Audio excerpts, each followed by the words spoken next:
হাত দিয়ে বীর্য আউট করে, ওই যে আরাম পায়।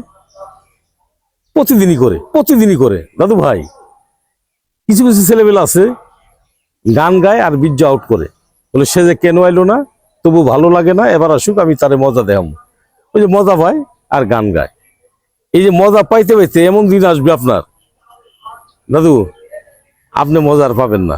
তখন চিন্তা করবেন যে কি করলাম এটা। তখন দুঃখের গান আসবে, তখন মজার গান আর আসবে না। বিয়ে করলে তখন বউ থাকবে না। কি নিয়ে বিয়ে করবেন আপনি? কি আছে? সবকিছু তো হারাইছেন।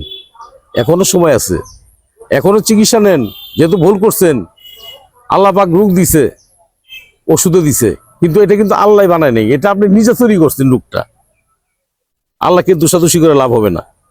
যারা নিজের ভুলে আজকে নিজের মাথায় কোড়াল মারছেন, আমি আপনাকে অনুরোধ করি, এখন আসেন, যোগাযোগ করেন আমার সঙ্গে, কথা বলেন। পারলে সরাসরি এসে আমার সাথে সাক্ষাৎ করেন। আমার মোবাইল নাম্বারটা 01727871087।